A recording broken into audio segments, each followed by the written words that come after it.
Shyam steel flexi strong TMT बार, ये strong के साथ फ्लेक्सिबल भी है। आपदा मुसीबत कोई भी आए, ये घर को अटूट बनाए। जब टीएमटी फ्लेक्सी स्ट्रॉन्ग, तो घर रहे हमेशा के लिए स्ट्रॉन्ग।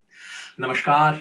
आज एक बहुत बड़ी घोषणा हो गई है। कास्ट सेंसस, जाति जनगणना, जिसकी मांग थी पिछले कुछ महीनों से नहीं, सालों से नहीं, दशकों से, डेकेड्स से जो मांग चल रही थी, आज सरकार ने घोषणा की है कि अगली जनगणना में कास्ट एन्यूमरेशन किया जाएगा। बहुत बड़ी घोषणा है जिसका स्वागत होना चाहिए, और मेरी उम्मीद है कि हम जैसे लोग जो कई सालों से इसकी मांग कर रहे थे, लेकिन जिन पे तमाम तरह की तोहमत लगाई जाती थी, तमाम तरह के आरोप लगाए जाते थे, अब उम्मीद है, अब चूंकि मोदी सरकार ने घोषणा कर दी है, तो अब कई लोग कहेंगे हाँ, बात तो सही कह रहे थे। खैर, मौका है स्वागत करने का, और हाँ, बधाई भी बनती है। बधाई सरकार को बनती है, मोदी जी को भी बनती है, मगर उससे ज्यादा बधाई बनती है उन्हें जिन्होंने इस सवाल को लेकर दशकों तक संघर्ष किया। 1960 के दशक में पिछड़ा पावे 100 में 60 का संघर्ष करने वाला समाजवादी आंदोलन, कर्पूरी ठाकुर की विरासत, परंपरा, और वहां से लेके समाजवादी आंदोलन ने खास तौर पे, और सामाजिक न्याय के लिए संघर्ष करने वाला अम्बेडकर फुले आंदोलन जो है, जिस आंदोलन ने इस सवाल को उठाया। भूलना नहीं चाहिए हमें शरद यादव जी को, जिन्होंने संसद में बड़ी मुखरता के साथ इस सवाल को उठाया। उन सबको बधाई देने का समय है। लेकिन ये सब होने के बावजूद कास्ट सेंसस होने वाला नहीं था अगर राहुल गांधी इस सवाल को जिस शिद्दत से उन्होंने पिछले साल भर से उठाया है, अगर वो ना उठाते। इसमें कोई शक नहीं है। आमतौर पे मैं चीजों के लिए व्यक्तियों को श्रेय नहीं देना चाहता, लेकिन इस बात में कोई दो राय नहीं हो सकती कि ये राहुल गांधी की बतौर लीडर ऑफ ऑपोजिशन पहली जीत है।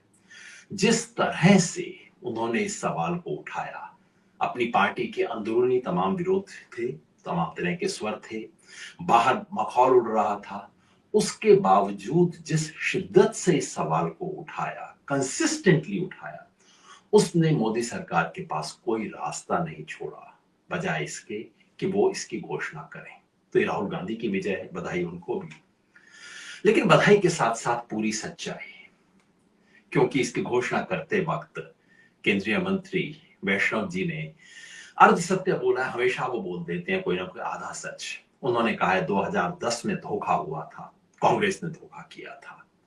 बात सही है कि 2010 में इस देश की संसद ने सर्वसम्मति से कहा था कि जाति जनगणना की जाए, लेकिन वो हुई नहीं। जाति जनगणना के बजाय हो गया एक सोशियो इकोनॉमिक सर्वे, जिससे बात नहीं बनी। तो एक मौका तो मिस हुआ, और उस समय की सरकार उसकी जिम्मेवारी से बच नहीं सकती। लेकिन वैष्णव जी ने असली बात नहीं बताई। 2011 में जो हुआ वो अधूरा हुआ, लेकिन उससे पहले असली और पहला मौका जो खोया गया वो 2001 में था, जब बीजेपी की सरकार थी, अटल बिहारी वाजपेयी जी की सरकार थी।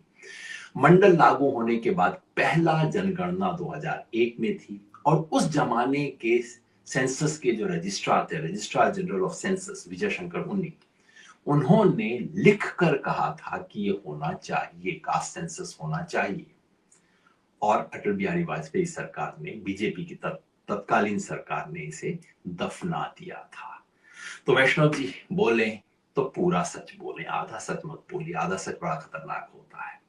लेकिन बधाई और सच्चाई से ज्यादा बड़ा सवाल है सफाई का। अभी भी हमें कुछ सवाल पूछने की जरूरत है। एक छोटा सवाल, एक बड़ा सवाल, और एक सबसे बड़ा सवाल। छोटा सवाल ये कि क्या मोदी सरकार पूरे कास्ट सेंसस के लिए राजी हो गई है? भाषा से तो लगता है, लेकिन अभी भी आपको थोड़ा सावधानी बरतनी पड़ेगी, क्योंकि सरकार एक खेल खेल सकती है। सरकार कह सकती है कि SC ST का एन्यूमरेशन तो हो ही रहा था, हम उसके साथ साथ अब OBC का एन्यूमरेशन और कर देंगे, मगर वो पूरा कास्ट सेंसस नहीं होगा। तो वेट कीजिए सरकार के नोटिफिकेशन का। क्या पूरे कास्ट सेंसस के लिए सरकार तैयार है, SC ST OBC के अलावा बाकी सबका भी? क्योंकि जब तक जनरल का एन्यूमरेशन नहीं होता, तब तक आपको बाकियों का रिलेटिव डेप्रिवेशन, कौन कहां है, कौन किससे कितना आगे है, और जाति के विशेषाधिकार का जब तक इस देश में रिकॉर्डिंग नहीं होती तब तक बाकी कुछ पता नहीं लगेगा। कास्ट सेंसस अधूरा रहेगा अगर वो नहीं होता। इंतजार कीजिए। उससे बड़ा सवाल ये कि सेंसस में कास्ट एन्यूमरेशन करना जरूरी है, बेहद बड़ा कदम है, लेकिन पर्याप्त नहीं है। सेंसस का कास्ट एन्यूमरेशन आपको शिक्षा के बारे में बताएगा, हर जाति की शैक्षणिक स्थिति बताएगा, हर जाति की आर्थिक स्थिति के बारे में कुछ मोटी जानकारी देगा, कहाँ पे कौन सी संपत्ति है, सिंपल चीजें जैसे एसी, कार, गाड़ी, ये सब घर में है या नहीं है। लेकिन सेंसस कई चीजें नहीं बताता, जिसके लिए अभी भी पूरा एक सर्वेक्षण देश का करना होगा। कास्ट सेंसस ये नहीं बताता कि जमीन किसके पास कितनी है, इस देश का सबसे बड़ा सवाल ये है। कास्ट सेंसस ये नहीं बताता कि सरकारी अफसर कौन किस जाति के हैं, कितने आईएएस ऑफिसर, कितने लोग कहाँ हैं, ये सूचना कास्ट सेंसस में रिकॉर्ड नहीं होती। सेंसस ये भी नहीं बताता कि इकोनॉमिक एंटरप्राइजेस, दुकान, इंडस्ट्री, कॉर्पोरेट सेक्टर में कौन है। सेंसस ये भी नहीं बताता कि प्राइवेट सेक्टर की अपॉर्चुनिटीज किसके हाथ में है। तो अगर सेंसस से हमें इस देश का पूरा सामाजिक एमआरआई करवाना है तो सेंसस ऑफ इंडिया में एन्यूमरेशन करना एक कदम है, पर्याप्त नहीं है, बहुत कुछ और होना है। क्या सरकार उसके लिए तैयार है? ये सवाल पूछा जाना चाहिए सरकार से।